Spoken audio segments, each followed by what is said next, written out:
Class 7-এর রায় মার্টিনের প্রশ্নবিচিত্রা বই থেকে তৃতীয় পর্যায়ক্রমিক মূল্যায়নের ইতিহাসের 1 নম্বর স্কুলের প্রশ্নগুলোকে সমাধান করব। একের প্রথম প্রশ্ন, গীত গোবিন্দম কাব্যের রচয়িতা ছিলেন জয়দেব। দ্বিতীয় প্রশ্ন, বিক্রমশীল মহাবিহার প্রতিষ্ঠা করেন ধর্মপাল। তৃতীয় প্রশ্ন, মাওয়ালিরা ছিল পদাতিক সৈন্য।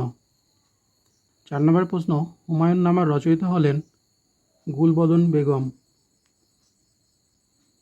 পানিপথের প্রথম যুদ্ধ হয় 1526 খ্রিস্টাব্দে। বাজার দর নিয়ন্ত্রণ করেন আলাউদ্দিন খলজি। 7 নম্বর প্রশ্ন, সুফিরা গুরুকে মনে করত পীর বলে। কৃষ্ণদেব রায় কোন বংশের রাজা ছিলেন? তুলুপ বংশ। 9 নম্বর প্রশ্ন, বেকার সমস্যার সমাধানের জন্য একটি দপ্তর খোলেন ফিরোজ শাহ তুগলক। 10 নম্বর প্রশ্ন, পৌরসভার প্রধানকে বলা হয় পৌর প্রধান। 2 নম্বরে দেওয়া আছে শূন্যস্থান পূরণ করো। প্রথম প্রশ্ন, দক্ষিণ ভারতে ব্রাহ্মণদের জমিদারের ব্যবস্থাকে বলা হতো ব্রহ্মদেয়। দ্বিতীয় প্রশ্ন, ড্যাশ গ্র্যান্ড ট্যাঙ্ক রোড নির্মাণ করেন। ড্যাশের উত্তর কী হবে? শেরশাহ। তৃতীয় প্রশ্ন, শিবাজির 8 জন মন্ত্রীকে ড্যাশ বলা হতো। ড্যাশের উত্তর কী হবে? অষ্টপ্রধান। তানসেন ছিলেন একজন বিখ্যাত সঙ্গীত শিল্পী।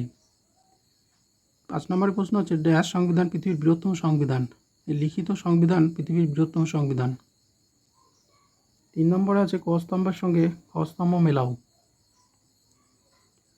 প্রথমে আছে শ্রীকৃষ্ণ বিজয়। শ্রীকৃষ্ণ বিজয় হচ্ছে মালাধর বসু। তাজমহল হবে হচ্ছে শাহজাহান। বীরবল হবে নবরত্ন সভা। আবুল ফজল ঐতিহাসিক। আর ব্লক হবে হচ্ছে গ্রাম নিয়ে গঠিত। 4 দেওয়া আছে নিচের বাক্যগুলির কোনটি ঠিক কোনটি ভুল লেখো। প্রথম প্রশ্ন, শিখদের দশম গুরুর নাম গুরু গোবিন্দ সিংহ। এটা হচ্ছে ঠিক। দ্বিতীয় প্রশ্ন, আদিনা মসজিদ তৈরি করেছিলেন সিকান্দার। এটা হবে ভুল। বিজয়নগরের রাজধানীর নাম হাম্পি। এটা ঠিক। 4 নম্বর প্রশ্ন, পানিপথের প্রথম যুদ্ধে বাবর রুমি কৌশল ব্যবহার করেছিলেন। ঠিক। ভারতের কোনো লিখিত সংবিধান নেই। এটা হবে ভুল।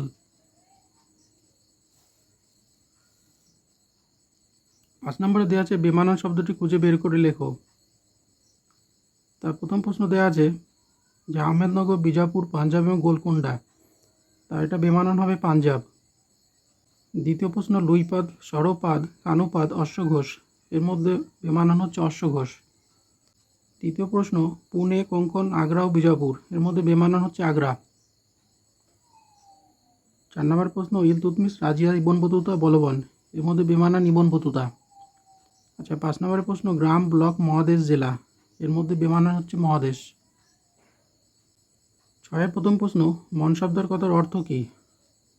মনসবদার কথার অর্থ হলো পদমর্যাদা। 6 দ্বিতীয় প্রশ্ন, খলিফা কাদের বলা হয়? ইসলাম ধর্মাবলম্বীদের ধর্মগুরু হলেন খলিফা। এই উত্তরটা আছে রয় মার্টিন সহায়িকা বইয়ের 69 নম্বর পেজে। তৃতীয় প্রশ্ন, চর্যাপদ কে আবিষ্কার করেন? এই উত্তরটা রয় মার্টিনের সহায়িকা বইয়ের 59 নম্বর পেজে। আচার্য হরপ্রসাদ শাস্ত্রী নেপাল থেকে চর্যাপদের পুঁথি উদ্ধার বা আবিষ্কার করেছিলেন।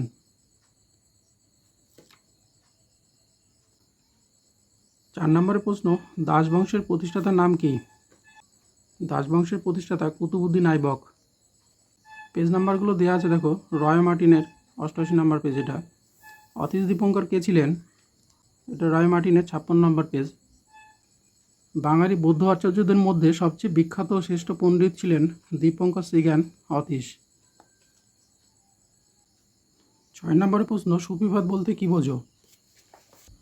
মধ্যযুগে এক শ্রেণীর মুসলমান প্রচলিত ধর্মীয় নিয়মের বাইরে সহজ সরলভাবে আল্লাহর আরাধনার কথা প্রচার করেন। এই মতবাদকে সুফিবাদ বলা হয়। তো এটা পেজ নাম্বার হচ্ছে রয় মার্টিনের সহায়িকা বইয়ের 170 নম্বর। 7 নম্বরের প্রশ্ন, চারমিনার ভারতের কোন শহরে অবস্থিত? হায়দ্রাবাদ। 8 নম্বরের প্রশ্ন, দেবী মনসাকে নিয়ে রচিত কাব্যের নাম লেখো।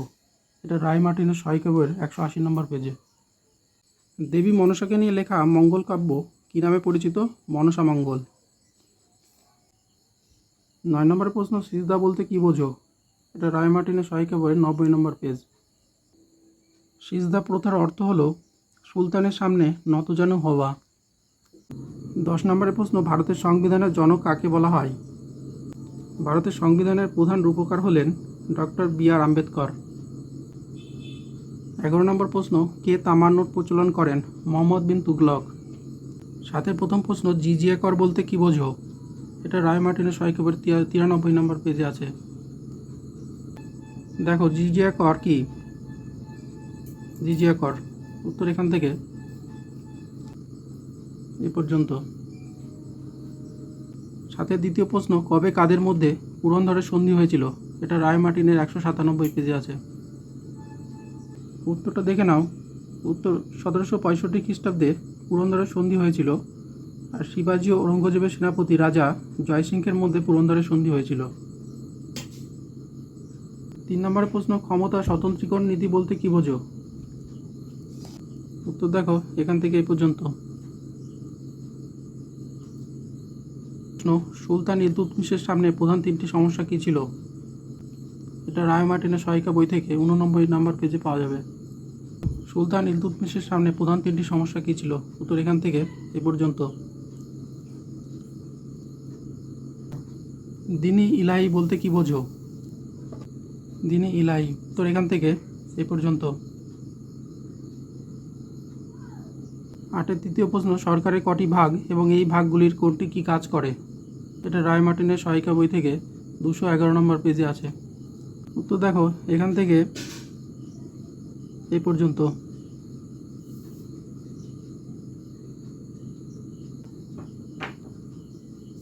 4 নম্বরের প্রশ্ন, ক্যালিগ্রাফি ও মিনিয়েচার বলতে কী বোঝো? ক্যালিগ্রাফি ও মিনিয়েচার বলতে কী বোঝো? উত্তর এখান থেকে এ পর্যন্ত। রায় মার্টিনের সহায়িকা বইয়ের 173 নম্বর পেজ। 5 নম্বর প্রশ্ন, শিবাজি কীভাবে মারাঠা জাতিকে জোটবদ্ধ করতে সফল হয়েছিলেন? এটা রায় মার্টিনের সহায়িকা বইয়ের 191 পেজে। উত্তর এখান থেকে এই পর্যন্ত। 9 প্রথম প্রশ্ন, পাল ও সেন আমলে বাংলার ধনসম্পদ ও অর্থনীতির পরিচয় দাও। এটা রায় মার্টিনের সহায়িকা বই থেকে 50 নম্বর পেজে আছে। দেখে নাও এখান থেকে এই পর্যন্ত। দ্বিতীয় প্রশ্ন, বাবরের নেতৃত্বে মুঘল সাম্রাজ্যের প্রতিষ্ঠার ইতিহাস সংক্ষেপে লেখো। এটা রায় মার্টিনের সহায়িকা বইয়ের 108 নম্বর পেজ। উত্তর এখান থেকে এই পর্যন্ত।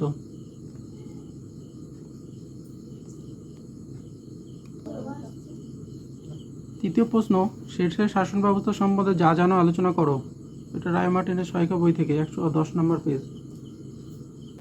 উত্তর এখান থেকে এ পর্যন্ত। 4 নম্বরের প্রশ্ন, ভক্তিবাদের মূল কথা কী? ভক্তিবাদের মূল কথা কী? ভগবানের প্রতি ভক্তি। ভক্তিবাদী আন্দোলনে চৈতন্যদেবের ভূমিকা লেখো। উত্তর এখান থেকে এই পর্যন্ত। ভারতকে কেন গণতান্ত্রিক ও যুক্তরাষ্ট্রীয় বলা হয়? দেশ পরিচালনায় সংবিধানের ভূমিকা আলোচনা করো। দেখো পেজ নাম্বার দেওয়া আছে রায় মার্টিনের সহায়িকা বইয়ে 212 নম্বর পেজ। উত্তর দেখো এখান থেকে এই পর্যন্ত।